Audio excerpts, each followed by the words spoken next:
हिजाज के शुमाल की तरफ मदायने सालेह के एक सरसब्ज वादी में एक ऊँटनी अपने बच्चे के साथ घास चर रही थी।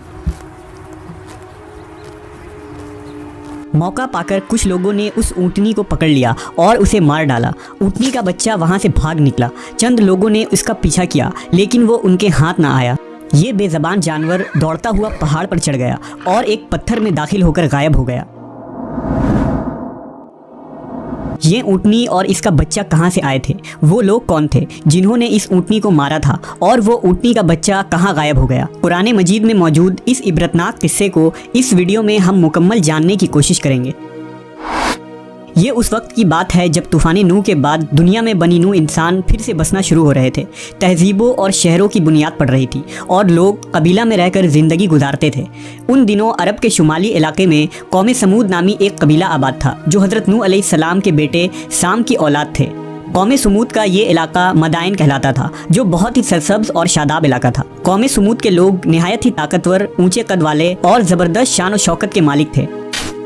उन्हें फ़न तामीर में कमाल हासिल था। ये लोग पहाड़ों को तराश कर इंतहाई खूबसूरत इमारतें बनाते थे। उनकी ये अजीमुशान इमारतें आज भी उन इलाकों में मौजूद है जो सुर्ख चट्टानों से तराश कर बनाई गई थी। ऐसी बेमिसाल इमारतें मदायने सालेह के इलाके में हज़ारों की तादाद में बनाई गई थी। कौम समूद अपनी आलीशान महल, सरसब्ज खेत खलियान और निमतों की फरावानी के सबब गुरूर, तकब्बुर और सरकशी के नशे में चूर थे। कौम समूद के मुआशरे से हक और इंसाफ ख़त्म हो चुकी थी। लोग बेहयाई, फहाशी में पड़ गए। उनकी ज़िंदगी नाच गानों, ऐशो इशरत, शराब और शबाब से जुड़ गई थी। यहाँ तक कि ये लोग सबसे बड़ा जुर्म और गुनाह यानी शिर्क में भी मुब्तला हो गए।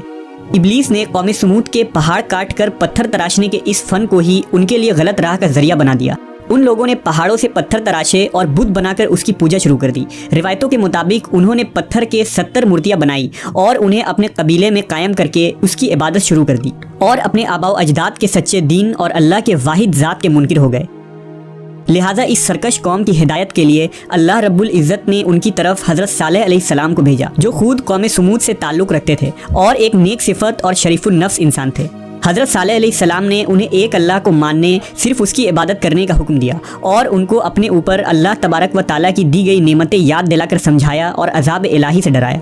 हज़रत सालेह अलैहिस्सलाम ने फरमाया, ऐ मेरी कौम, तुम अल्लाह की इबादत करो, उसके सिवा तुम्हारा कोई माबूद नहीं। उसी ने तुमको पैदा किया और आबाद किया। उसकी मग़फ़िरत मांगो और उसके आगे तौबा करो। बेशक मेरा परवरदिगार नज़दीक भी है और दुआ कबूल करने वाला भी है। इस पर कौम समूद उनके खिलाफ हो गए और उन्होंने हज़रत सालेह अलैहिस्सलाम से कहा, ऐ सालेह, क्या तुम हमको उन चीज़ों से मना करते हो जिनको हमारे बुजुर्ग पूछते चले आए हैं, और जिस बात की तरफ तुम हमको बुलाते हो उसमें हमें कवी शुबा है। सालेह अलैहिस्सलाम की मुसलसल वाज़ और नसीहत के बाद कौम समूद के चंद गरीब और मुफलिस लोग आप पर ईमान ले आए। अब इस कौम के सरदारों को ये बात गिरा गुजरी कि मुआशरे के ये मुफलिस लोग सालेह अलैहिस्सलाम के दीन की पैरवी करेंगे और हमारे महफिलों, चौक चौराहों पर खड़े होकर उनके खुदाओं और बुतों का इनकार करेंगे। लिहाजा इस कौम के तमाम बड़े सरदार एक जगह जमा हुए और ये फैसला किया कि हज़रत सालेह अलैहिस्सलाम से मुआजिज़ा दिखाने को कहेंगे। लिहाजा सरदारान ने हज़रत सालेह से कहा, ऐ सालेह, अगर तुम अल्लाह के सच्चे पैगंबर हो तो हमको कोई ऐसा मुआजिज़ा दिखाओ जिसे देखकर हमें तुम पर यकीन आ जाए। सालेह अलैहिस्सलाम ने फरमाया, हम चाहते हैं कि ये जो सामने क्या मुआजिज़ा देखना चाहते हो, ऐसी ऊँटनी बरामद करो जो गाभन हो, बच्चा दे, सबके लिए दूध मुहैया करे और उसमें फुला फुला खूबियाँ हो। हज़रत सालेह अलैहिस्सलाम ने अल्लाह के हुजूर गिड़गिड़ा कर दुआ फरमाई। अल्लाह ने अपने नबी की दुआ कबूल फरमाई और देखते ही देखते चट्टान शक हो गई और उसमें से एक तवीलुल कामत खूबसूरत ऊँटनी बरामद हुई जिसमें वो सब खूबियाँ मौजूद थी जिनकी कौम समूद ने फरमाइश की थी। जंदा बिन अम्र बिन लुबैद अपने चंद साथियों के साथ ईमान ले आया, लेकिन अक्सर सरदार अपनी हठधर्मी पर कायम रहे और इसे जादू करार देकर इस मुआजिज़े का इनकार कर दिया। ये ऊँटनी इस कौम के लिए मुआजिज़ा भी थी और एक आजमाइश भी। इस ऊँटनी ने पैदा होते ही अपने बराबर एक बच्चा जाना।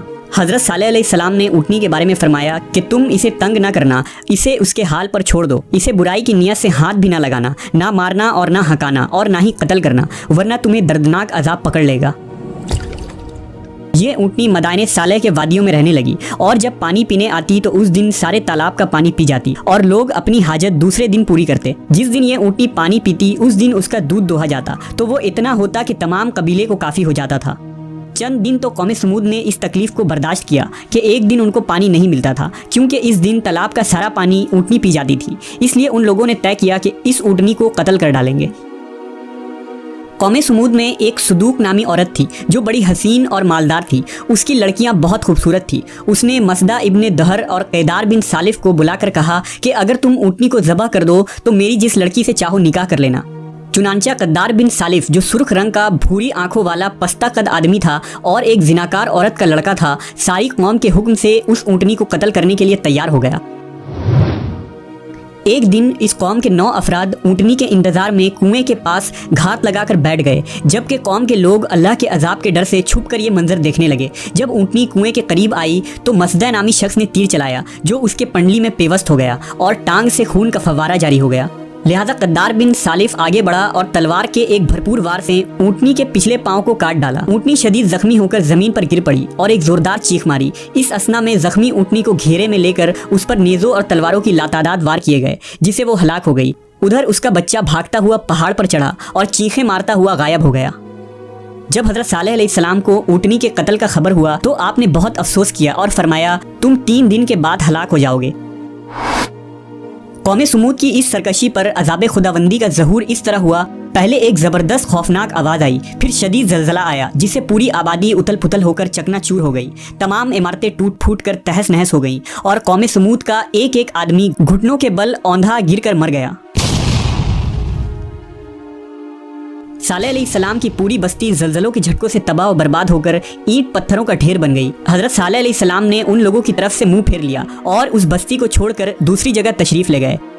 हज़रत इब्ने उमर से रिवायत है कि 9 हिजरी में रसूलुल्लाह सल्लल्लाहु अलैहि वसल्लम ग़ज़वा तबूक जाते हुए जब वादी समूद से गुजरे तो आपने उस वीरान और उजड़ी जगह को देखकर सहाबा से फरमाया, यहाँ से जल्दी से गुजर चलो और अगर पानी की ज़रूरत हो तो सिर्फ उस कुएं का पानी इस्तेमाल करो जिससे हज़रत सालेह अलैहिस्सलाम की ऊँटनी पानी पिया करती थी। फिर नबी सल्लल्लाहु अलैहि वसल्लम ने अपने असहाब को मना फरमाया कि कौमे समूद जो अजाब से हलाक हुई उनके घरों और बस्तियों में ना जाएं, और फरमाया कि मुझे खौफ है कि कहीं तुमको भी वही अजाब ना पहुँच जाए जो उनको पहुँचा था, लिहाजा इस इलाके से जल्दी जल्दी गुजर जाओ।